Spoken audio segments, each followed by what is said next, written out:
आज की तमसील है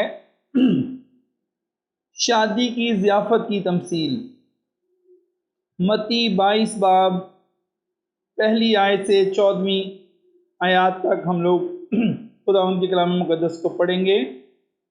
इस तरह लिखा है, और यीशु ने फिर उनसे तमसील में कहने लगा कि आसमान की बादशाही उस बादशाह की मानिद है जिसने अपने बेटे की शादी की और अपने नौकरों को भेजा कि बुलाए हुओं को शादी में बुला लाएं, मगर उन्होंने आना ना चाहा। फिर उसने और नौकरों को ये कहकर भेजा कि बुलाए हुओं से कहो कि देखो, मैंने ज़ियाफ़त तैयार कर ली है, मेरे बैल और मोटे मोटे जानवर ज़बह हो चुके हैं और सब कुछ तैयार है, शादी में आओ। मगर वो बेपरवाही करके चल दिए, कोई अपने खेत को, कोई अपनी सौदागरी को। बाकियों ने उसके नौकरों को पकड़कर बेइज्जत किया और मार डाला। बादशाह गज़बनाक हुआ और उसने अपना लश्कर भेजकर उन खूनियों को हलाक कर दिया और उनका शहर जला दिया। तब उसने अपने नौकरों से कहा कि शादी की ज़ियाफ़त तो तैयार है, मगर बुलाए हुए लायक ना थे। बस रास्तों के नाकों पर जाओ और जितने तुम्हें मिलें शादी में बुला लाओ। और वो नौकर बाहर रास्तों पर जाकर जो उन्हें मिले, क्या बुरे क्या भले, सबको जमा कर लाएं, और शादी की महफिल मेहमानों से भर गई। और जब बादशाह मेहमानों को देखने को अंदर आया तो उसने वहाँ एक आदमी को देखा जो शादी के लिबास में ना था, और उसने उससे कहा, मियाँ, तू शादी की पोशाक पहने बगैर यहाँ क्यों कर आ गया? लेकिन उसका मुंह बंद हो गया। इस पर बादशाह ने खादमों से कहा, उसके हाथ पांव बांधकर बाहर अंधेरे में डाल दो, वहाँ रोना और दांत पीसना होगा, क्योंकि बुलाए हुए तो बहुत हैं मगर बरगजीदा थोड़े। पाक कलाम के पढ़े सुने जाने पर खुदावंद की बरकत हो। आज की तमसील हमारे मुआशरे में जो इस तरह से शादियाँ होती हैं थोड़ी हटकर है। अब तमसील सुनाने वाला खुद खुदा है, खुदावंद है, मालिक है, आका है। खुदावंद यीशु मसीह कहते हैं कि एक शादी हो रही, यहाँ पर शादी का एहतमाम हो रहा है, और इस तमसील में खुदावंद यीशु मसीह कहते हैं कि एक शख्स ने अपने बेटे की शादी की ज़ियाफ़त की। उसने बहुत सारे मेहमानों को बुलाया, लेकिन जब शादी का प्रोग्राम तैयार हो गया, बैल ज़बह हो गए, दावत ज़ियाफ़त तैयार हो गई, रेडी हो गई, तो उसमें जो मेहमान थे उन्होंने बहाने लगाए और वो ना आए। फिर उसने कहा कि जाओ, मोड़ों पर चले जाओ। अच्छा, मोड़ों पर जाओ, और मोड़ों पर जाकर ये देखो कि जो मोड़ों पर खड़े हैं उनमें से जो तुम्हें मिलता जाए, बगैर दावत के पकड़ो पकड़ो और ले आओ, और शरीक करो। ये जो खाने बने हैं खाएंगे, शरीक होंगे, ले आओ। तो सबको ले आए। एक शख्स शादी के लिबास को नहीं पहने हुए था, ऐसा तैयार नहीं हुआ था, सजदज नहीं की थी उसने। तो कहा कि भाई ये कैसे आ गया, इसने तो शादी का लिबास ही नहीं पहना हुआ, शादी के हिसाब से तैयार नहीं हुआ हुआ। इसको पकड़ो और इसको ऐसी जगह फेंको जहाँ रोना और दांतों का पीसना होगा।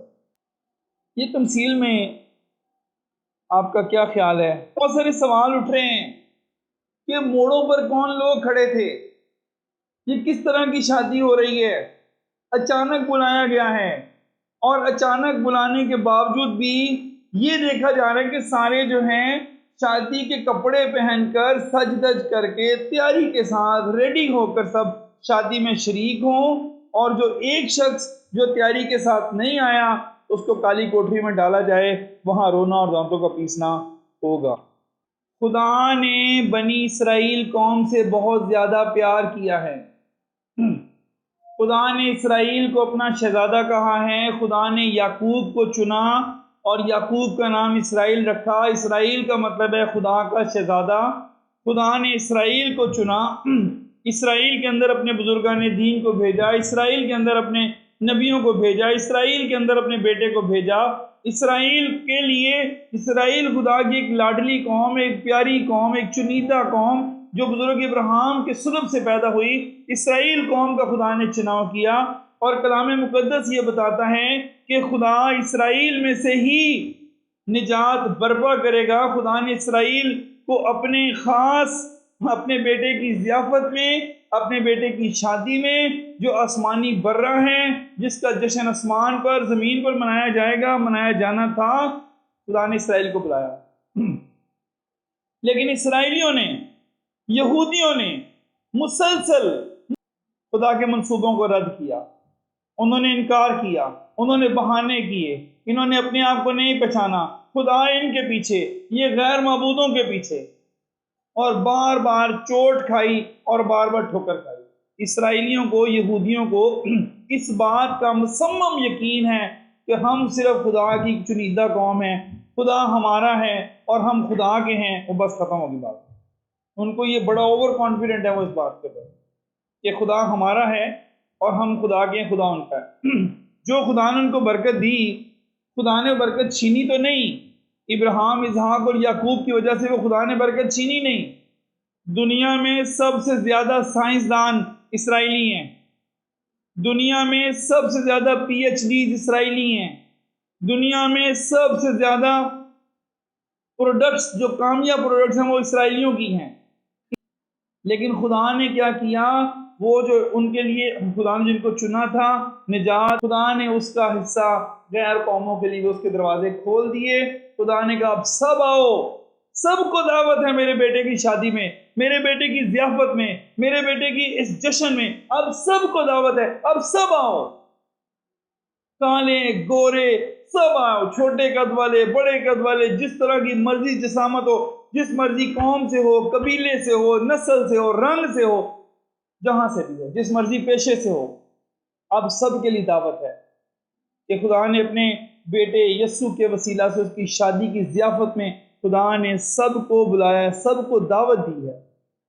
इसराइली जो बुजुर्गान दीन को रद्द किया, अंबिया कराम को रद्द किया, खुदा के बेटे को रद्द किया, रसूलों को रद्द किया, बहाने लगाए, रद्द किया, नहीं आए इस तरफ, तो खुदा ने फिर जाके कहा जाओ, अब सब गैर कौमों के लिए दरवाज़ा क्या हो गया, खुल गया। लेकिन अब आगे चल के फिर एक पेचदार बात है। पेचदार बात यह है कि अब चले जाओ, छोड़ दो इनको, छोड़ दिया। ये नहीं कि खुदा ने मुकम्मल तौर पर ही छोड़ दिया। जो तौबा करके आना चाहे दरवाजे खुले हुए हैं, जो ईमान लाए दरवाजे खुले हुए हैं। यही दावत पूरी दुनिया के लिए यकसा बराबर कर दी खुदा ने। ये शख्स कौन था, इसने किसको पहनना है, क्या पहनना है, इससे कौन सा लिबास पहनना है? चलिए तो रोमियो की तरफ आज देखने लिबास कौन सा पहनना है इसने। रोमियो उसका 13 बाब 14 आयत, बल्कि खुदावंद यस्सु को पहन लो और जिस्म की ख्वाहिशों के लिए तदबीरें। आपका लिबास आ गया जी, शादी में जाना है तो शादी में जाने के लिए लिबास भी दूल्हा खुद ही है। और खुदावंद यस्सु मसीह को पहन लो और जिस्म के लिए तदबीरें ना करो। यस्सु को पहनना है, यस्सु की तालीम को पहनना है, यस्सु के सिखाए हुए कलाम को पहनना है, यस्सु के खून को पहनना है, यस्सु के नाम को पहन लेना है, यस्सु की सलीब को पहन लेना है, यस्सु को पहन लेना है, तो फिर हम उस ज़ियाफ़त के लिए तैयार होते हैं। लेकिन पहनने के लिए कुछ उतारना भी पड़ेगा। नया लिबास लेकर आओ, चेक करना है, ट्राई करनी है, तो आप क्या गंदे लिबास के ऊपर वो ट्राई कर लेंगे कि चलो नया लिबास पहनने के लिए कोई लिबास उतारना पड़ेगा, कुछ उतारना पड़ेगा, कुछ पहनना पड़ेगा, तो जाके शादी की ज़ियाफ़त तैयार होगी। अब उतारना क्या है, पहनना क्या है, हम ये देखते हैं। देखें जी, मसीह को पहनने के लिए हमें कुछ उतारना पड़ेगा। नंबर 1, तमाम गुनाह छोड़ने पड़ेंगे। ये गंदा लिबास है। पहला पतरस 2 बाब पहली और दूसरी 2 आयात। बस हर तरह की बदखाही, सारे फरेब और रियाकारी और हसद और हर तरह की बदगोई को दूर करके नौजाद बच्चों की मानिद खालिस रूहानी दूध के मुश्ताक रहो, ताकि उसके ज़रिया से निजात हासिल करने के लिए बढ़ते जाओ। अगर तुमने खुदावन के मेहरबान होने का मज़ा चखा है। हर तरह की बदखाई, सारे फरेब, सारी रियाकारी, सारी हसद, हर तरह की बदगोई को दूर करके ये गंदा लिबास हमने उतारना है। और मसीह को ऊपर नहीं पहन लेना, इसके ऊपर ही पता लगे हसद भी नीचे है, सब कुछ ही नीचे है, बदखाई भी नीचे है, फरेब भी नीचे है, चोरी भी नीचे है, झूठ भी नीचे है, और ऊपर आप मसीह को पहन लेंगे तो then it's not good, it's not right, it's absolutely wrong. ठीक है, कुछ उतारना है, कुछ पहनना है। फरेब को उतारना है, बदखाई को उतारना है, हर तरह की समझ लें झूठी बातों को उतारना है, बदखाइयों को उतारना है, रियाकारी को उतारना है, हसद को उतारना है। ये गंदा लिबास उतारना है तो फिर हमने मसीह को पहनना है। नंबर 2, तारीकी के कामों को तर्क करना है। ये रोमियो 13 बाब 12वीं आयत से 13वीं आयत तक। जी, रात बहुत गुजर गई, दिन निकलने वाला है, बस हम तारीकी के कामों को तर्क करके रोशनी के हथियार बांध लें। जैसा दिन को दस्तूर है शाइस्तगी से चलें, ना कि नाच रंग और नशाबाजी से, ना जिनाकारी और शहवत परस्ती से, और ना झगड़े और हसद से। 14वीं आयत भी, बल्कि खुदावंद यीशु मसीह को पहन लो, जिस्म की ख्वाहिशों के लिए तदबीरें ना करो। मुकद्दस पौलुस रसूल रोमियो की कलीसिया को जब खत लिखते हैं तो उसके 13वें बाब में कह रहे हैं कि बस रात बहुत गुजर गई है, अब दिन चढ़ने वाला है, मसीह खुदावंद आने वाला है, वो ज़ियाफत का जश्न तैयार है। रात बहुत गुजर गई है, तारीकी के कामों को छोड़ दो, तारीकी के कामों को उतार दो और मसीह खुदावंद को पहन लो। ये इसमें अंदर बहुत बड़ी हकीकत है। ऐसे नहीं है कि वो मोड़ों पर गए और बुला के ले आए, वो बुला के भी असल में वही लोग आए थे जो तैयार थे, जो रेडी थे। नंबर 3, इस जहान के हम शक्ल ना बने, इस जहान की शक्ल उतारनी है, छोड़नी है जी। रोमियो 12 बाब की 2 आयत, और इस जहान के हम शक्ल ना बनो, बल्कि अकल नई हो जाने से अपनी सूरत बदलते जाओ, ताकि खुदा की नेक और पसंदीदा और कामिल मर्जी तजर्बा से मालूम करते रहो। इस जहान की शक्ल उतारेंगे तो मसीह को पहनेंगे। गुनाह उतारने हैं, तारीकी उतारनी है, और इस जहान की शक्ल अपने उत्तरपुर से उतारनी है। इस जहान की शक्ल उतारेंगे तो मसीह को पहनेंगे। अगर इस जहान की शक्ल नहीं उतारेंगे तो आप और मैं मसीह को नहीं पहन सकते। It's a very very big challenge. पहला यूहन्ना का खत 2 बाब 15-16 2 आयात। ना दुनिया से मोहब्बत रखो, ना उन चीज़ों से जो दुनिया में हैं। जो कोई दुनिया से मोहब्बत रखता है उसमें बाप की मोहब्बत नहीं है, क्योंकि जो कुछ दुनिया में है, यानी जिस्म की ख्वाहिश, आंखों की ख्वाहिश और ज़िंदगी की शेखी, वो बाप की तरफ से नहीं बल्कि दुनिया की तरफ से है। दुनिया की शक्ल उतारनी पड़ेगी। दुनिया का मतलब क्या बन चुका है? दुनिया एक ऐसा निज़ाम है जो खुदा के खिलाफ चल उठा है। जिस्म की ख्वाहिश एक, आंखों की ख्वाहिश 2, जिंदगी की शेखी 3। तो हमें दुनिया की शक्ल उतारनी पड़ेगी अपने ऊपर से, दुनिया की छाप, दुनिया की मोहर उतारनी पड़ेगी। नंबर 4, जिस्म के काम तर्क करें। गलतियों 5 बाब 19-21।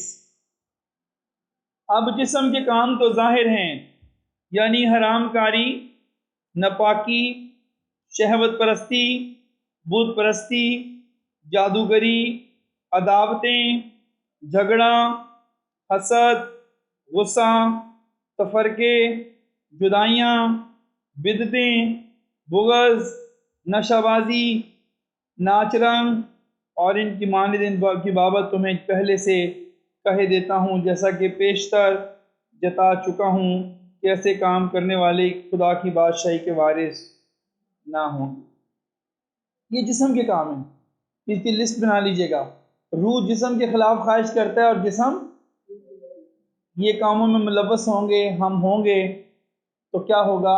आसमान की बादशाही का दाखिला हम लोग खो बैठेंगे, ये आसमान की बादशाही में नहीं जाएंगे। तो ये देखें, ये ज़ियाफ़त में नहीं जा सकते, ये शादी में नहीं जा सकते, इसलिए हमें बहुत ज़्यादा बाखबर किया जा रहा है।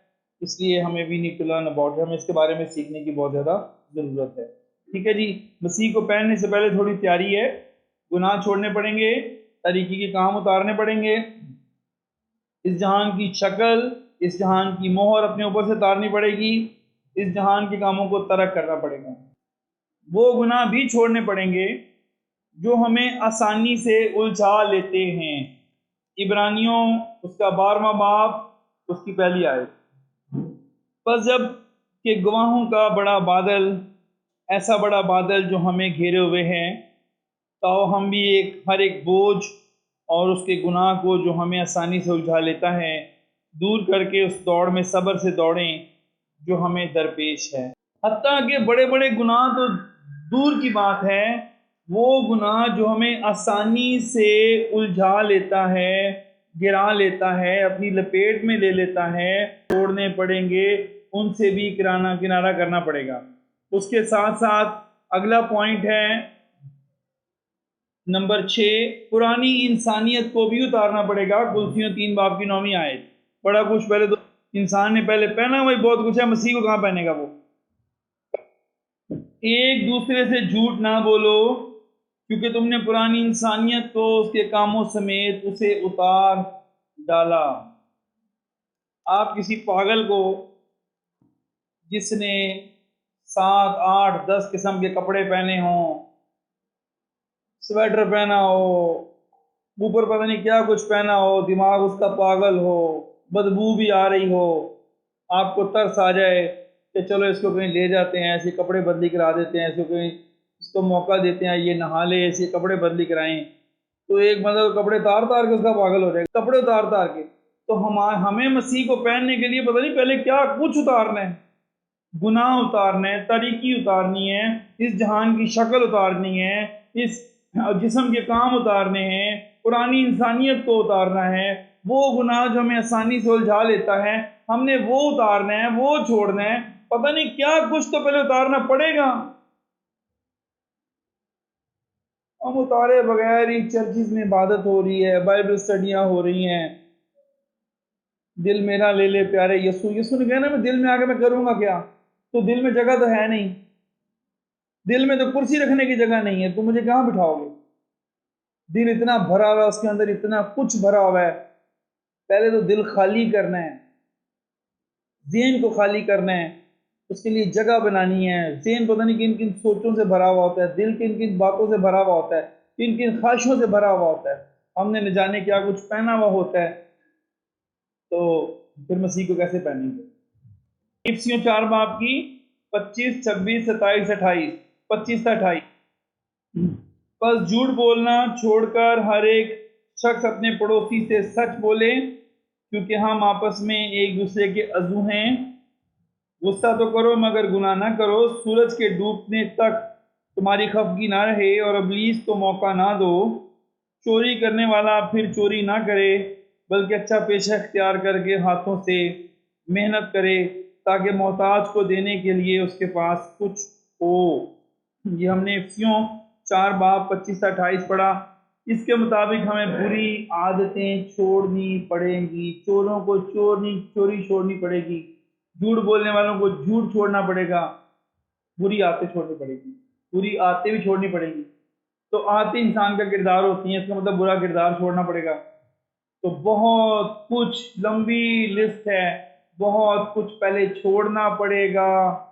फिर जो है वो, अगर कोई पागल होश में आ जाए, रोडों पर फिरने वाला, उसका दिमाग ठीक हो जाए अचानक से, या शायद कोई टीका लगाने से, दवाई देने से उसका ज़हन ठीक हो जाए, पहले तो वो घर जाएगा, फिर वो नाखून काटेगा, फिर वो रंग बिरंगे कपड़े सारे उतारेगा, नहाएगा, पता नहीं कितनी बाल्टियाँ लगेंगी उसके नहाने पर, फिर वो रगड़ रगड़ के नहाएगा, मट्टी उतारेगा, बाल पता नहीं कितना टाइम लगेगा उसको ये गंदगी निकालने में, फिर जाके वो 3-4 घंटे तो नहाएगा पहले बाथरूम में जाके, तो फिर वो कपड़े पहनने काबिल होगा। आज के इंसान का हाल यही है, पहले तो वो बहुत कुछ उतारेगा, छोड़ेगा, फिर जाके वो मसीह को पहनेगा जो कि नहायत मुकद्दस और पाक और खुदा का बर्रा है। चलें जी, अब पहनना क्या है, अब पहनने की तरफ चलते हैं। मसीह को पहनने के लिए हमें नई इंसानियत को पहनना है। ठीक है जी, बहुत कुछ पहले उतारना है, फिर नई इंसानियत को पहनना है। इफिसियों 4:24 लिखे हैं, और नई इंसानियत को पहनो जो खुदा के मुताबिक सच्चाई की रास्त बाजी और पाकीज़गी में पैदा की गई है। और नई इंसानियत को पहनो जो खुदा के मुताबिक सच्चाई की रास्तबाजी और पाकीज़गी में पैदा की गई है। पाकीज़गी में पैदा की गई है, सच्चाई की रास्तबाजी को पैदा किया गया है, पाकीज़गी को पैदा किया गया है, और ये नई इंसानियत है। मसीह को पहनने के लिए हमारे ऊपर वाजिब है कि हम उस नई इंसानियत को पहने जो पाकीज़गी में पैदा की गई है, सच्चाई में पैदा की गई है, तो फिर हम मसीह को पहन पाएंगे, वरना हम नहीं पहन पाएंगे। 3:10-11 और नई इंसानियत को पहन लिया है जो मार्फत हासिल करने के लिए अपने खाली की सूरत पर नई बनती जाती है। वहाँ ना यूनानी रहा, ना यहूदी, ना खतना, ना मख्तूनी, ना वैशी, ना सकूती, ना वशी, ना सकूती, ना गुलाम, ना आज़ाद, सिर्फ मसीह सब कुछ और सब में है। क्या पहन लो जी? नई इंसानियत पहन लो। ना कोई भट्टी रहा, ना कोई गिल रहा, ना कोई मट्टू रहा, ना कोई सोनी पंडियाल रहा, ना कोई गोरी रहा, ना कोई काली रहा। क्या हो गए? नई इंसानियत को पहनो। ना कोई मर्द रहा, ना कोई औरत रही, बल्कि हम सब मसीह यीशु में एक हैं। हम एक नई मखलूक हैं, हम आसमानी मखलूक हैं, और हमने मसीह को पहन लिया है। अब तुम शाही कानों का फ़िरका, मुक़द्दस कौम और बरगज़ीदा नस्ल हो, ये हमारी ज़ात है। हम शाही कानों का फ़िरका बन गए, मुक़द्दस कौम बन गए और बरगज़ीदा नस्ल बन गए। नई इंसानियत को पहनना है, कुछ छोड़ना है, कुछ पहनना है, और फिर आगे चलते हैं। इफ्सियों निकालें, खुदा के सब हथियार बांधने हैं। नई इंसानियत पहननी है, उसके साथ हथियार बांधने हैं, लेस होने हैं, बर्रे की शादी में जाना है। इफ्सियों 6:11 आयत से 17वीं आयत तक, 17वीं आयत तक। और खुदा के सब हथियार बांध लो ताकि तुम इब्लीस के मंसूबों के मुकाबला में कायम रह सको, क्योंकि हमें खून और गोश्त से कुश्ती नहीं करना है, बल्कि हुकूमत वालों और इख्तियार वालों और इस दुनिया की तारीकी के हाकिमों और शरारत की उन रूहानी फ़ौजों से जो आसमानी मकामों में हैं।